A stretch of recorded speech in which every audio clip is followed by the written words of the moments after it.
Imagine this. You're a long-haul trucker. You've been driving for hours, days even, without stopping. Now swap the truck for a pair of wings, and you've got yourself an albatross. That's right, this bird doesn't just take long flights. It redefines the word long. For a really long time. We're talking thousands of miles nonstop, like the ultimate frequent flyer, without ever needing a break at a gas station or a snack. Jealous yet? And we're not talking one-off stunts. The Albatross doesn't occasionally pull an all-nighter. It's doing this on the regular. Imagine if your commute to work was 10,000 miles. Now that's some serious overtime. So how does this bird pull off the ultimate road trip without coffee? The secret? Dynamic soaring. No, that's not a fitness program. It's the Albatross's superpower.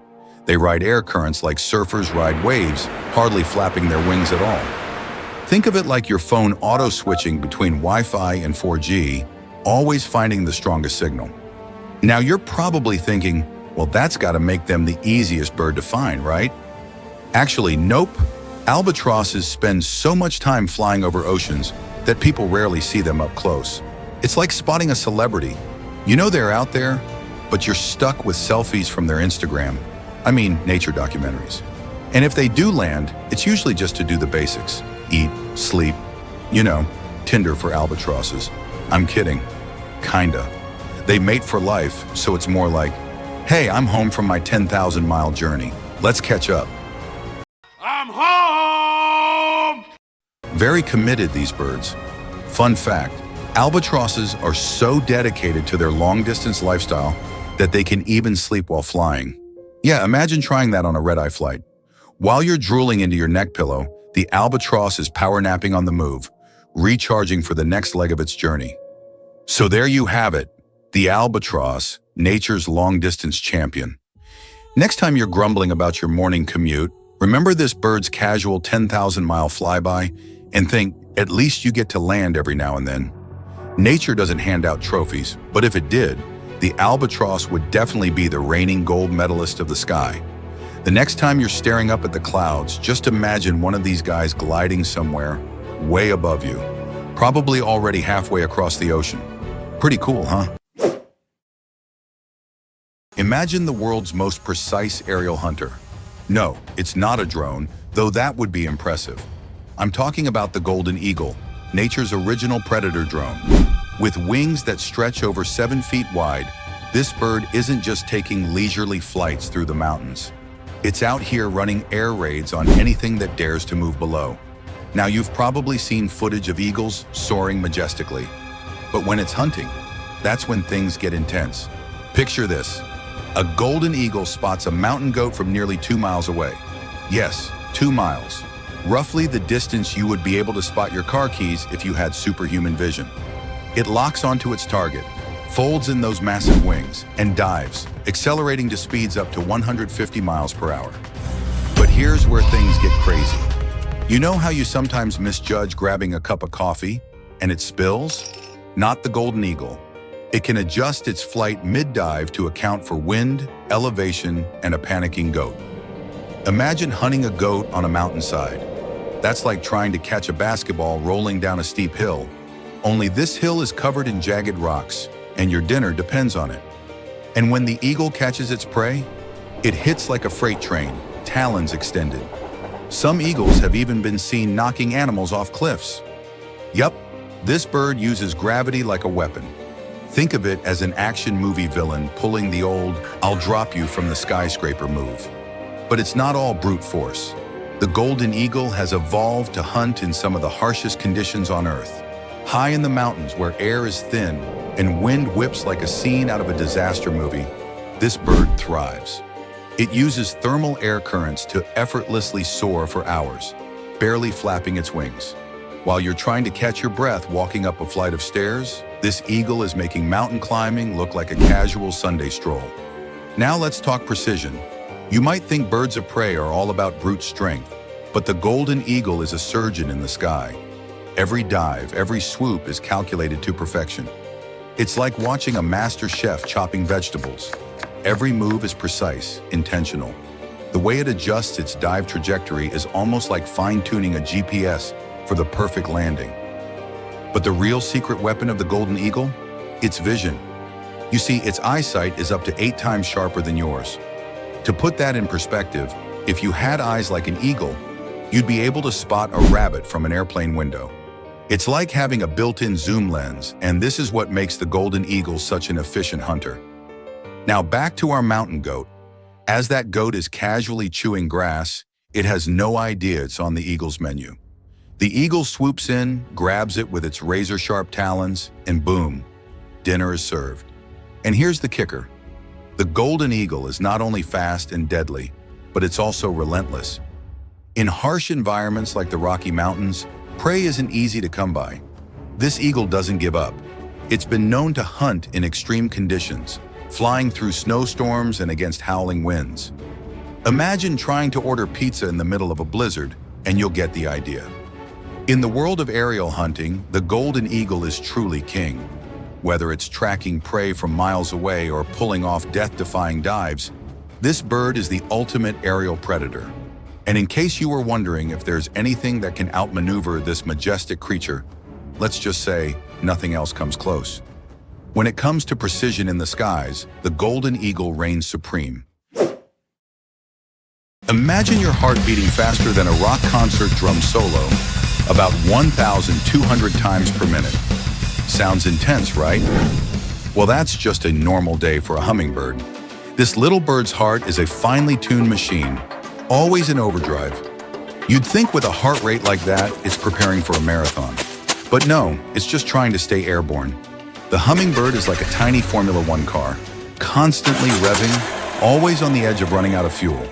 While we're sitting at about 60 to 100 beats per minute, the hummingbird's heart rate cranks up to 250 beats, even when it's doing nothing but sitting around.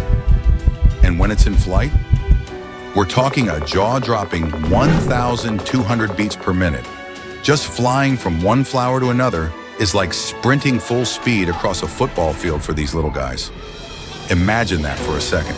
But what's the payoff? Why would nature push these birds to such an extreme? Well, it's because they're living on borrowed time, quite literally. A hummingbird's life is a constant battle to find enough energy to keep going. They have to consume twice their body weight in nectar every single day. If they were humans, they'd need to down meals the size of an entire fridge just to make it through lunch. Yummy. You ever wonder why you don't see them sitting still? Well, they don't have time to waste. A few minutes of downtime means they could run out of gas, quite literally. But here's where things get even crazier. To keep their bodies in the air, they flap their wings up to 80 times per second. Not minute, second. It's like they've been given superpowers. But the cost of using those powers is near constant movement. Slow down, and the consequences could be deadly. But what happens when that little heart can't take the strain anymore? You'd think, with all that effort, they'd just burn out, right? Well, here's the twist. This hummingbird's heart isn't a fragile little thing at all. In fact, it's so efficient that it can slow down to as little as 50 beats per minute during the night when it goes into a hibernation-like state called torpor. While most animals need their heart to keep pumping hard through the night, the hummingbird just hits the brakes. It's like flipping a switch from Ferrari to an old bicycle. And that's the punchline here. For all its frantic energy, the hummingbird's secret to survival isn't just in its speed or its heart's insane pace. It's in knowing when to slow down. It's nature's ultimate balance act, a heart of steel, but the wisdom to give it a break. So next time you're stuck in rush hour traffic, stressing out about your heart rate, just remember, somewhere a tiny hummingbird is pulling off the ultimate feat of endurance and doing it with style. If you were King of England in the 13th century, what would be your dream luxury? Not a fancier castle or the latest swordsmith's masterpiece. No, you'd be obsessing over a Peregrine Falcon. I want it. To a medieval king like Henry III, this bird was worth more than treasure. A well-trained falcon could cost the equivalent of a luxury item today, sometimes as much as 1,000 shillings, roughly the price of a small estate in those days. For Henry III and kings like him, falconry wasn't just a hobby. It was a symbol of power, nobility, and mastery over nature. A prized peregrine falcon wasn't just a hunting companion, it was a status symbol. Falconry was incredibly expensive. These birds were rare, and their training took time, dedication, and immense skill. A falconer would often spend months, even years, training one bird to obey commands. And the cost didn't stop at the purchase. Feeding, housing, and maintaining these birds require constant care. Falcons are expert hunters. In the wild, a peregrine falcon uses its incredible speed to swoop down on prey from dizzying heights, reaching speeds of over 320 kilometers per hour, faster than any other animal on Earth. But in falconry, it's not just about catching prey. The process is everything. Falconry was seen as more of a sport than a necessity, where the bond between falcon and falconer was as important as the hunt itself. And here's the most fascinating part. A falcon will only hunt for itself. Once it's made a successful kill, the hunt is over. Unlike a rifle hunter who can keep shooting, the falconer must respect the bird's instincts. The moment it catches its prey, it's done for the day. So how does one train a falcon? If you're lucky enough to get a young bird, the training begins immediately. First, you must teach it to trust you. This takes weeks of carefully feeding it by hand, letting it perch on your glove. Only then can you start to teach it to fly on command. For a falconer, this training process can last anywhere from 6 months to a year before the bird is ready to hunt with precision. The training, however, doesn't end there. To keep a falcon sharp, it must continue hunting regularly. That's why many medieval falconers kept several birds at once. The cost of feeding, training, and housing these birds was astronomical. But for a king, it was an investment in prestige. Many have wondered, can anything outpace or outsmart the peregrine falcon? While larger birds like eagles may have brute strength, they cannot match the falcon's aerial prowess. And on land, even the cheetah, the fastest land animal, falls short. The peregrine's 200 miles per hour dive leaves everything else in its dust. Today, falconry has evolved. While it's no longer exclusive to royalty, the sport retains its mystique. Modern falconers still dedicate years to training their birds, but now they share the craft with the world. The peregrine falcon, once a symbol of royal power, is now a global icon of speed, precision, and beauty. From medieval kings to modern enthusiasts, the peregrine falcon continues to rule the skies. Have you ever skipped leg day at the gym? You know, that day you tell yourself, I'll just focus on arms today, I'll get to legs later, but later never comes. Well, if that's you, congratulations, you've got something in common with the swift, a bird so aerially adapted that its legs are almost useless. Yeah, you heard that right, this little feathered athlete is all wings, no legs, just like skipping leg day for life. Now, don't get me wrong, the swift does have legs, technically, but you wouldn't want to rely on them for much. Imagine having legs that are so scrawny and underdeveloped that if you tried to walk, it would look more like you were just balancing awkwardly. Like when you get out of bed after a long nap and realize your legs forgot how to work. But here's the thing, they don't need their legs, because the swift spends almost its entire life in the sky. That's right, this bird is a full-time resident of the air, and I'm not talking about just flying for a couple of hours. They eat, they drink, they even sleep up there. Now let's put that into perspective. Imagine if your entire life was spent in the driver's seat of your car. Breakfast? In the car. Work?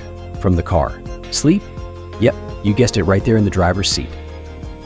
That's what it's like for a swift in the sky.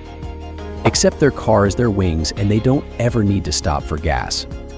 So you might be wondering, how does a bird like this survive without touching the ground? Well, the swift has evolved in the most remarkable way. Their wings are long and crescent-shaped, perfectly designed for gliding through the sky, cutting through the wind like a hot knife through butter. But their legs? They're pretty much reserved for one thing: grabbing hold of a vertical surface when it's finally time to nest. That's right, they don't even walk when they land, they just cling.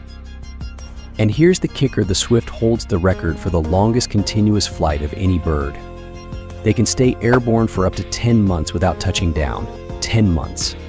That's nearly an entire year of living the ultimate no-landing lifestyle. That's like flying from New York to Los Angeles, a couple thousand times over without a single break. No need to stretch their legs, they're not using them anyway. So why bother evolving legs at all, you ask? Well, like a forgotten app on your phone that you downloaded once and never opened, the Swift's legs are more of a backup feature. They're still there, but they're only really used in case of emergencies like, oh, I actually need to land now moments. So there you have it, the Swift, the bird that skips leg day for life and doesn't care. It's mastered the art of flight so well that touching the ground is basically a waste of time.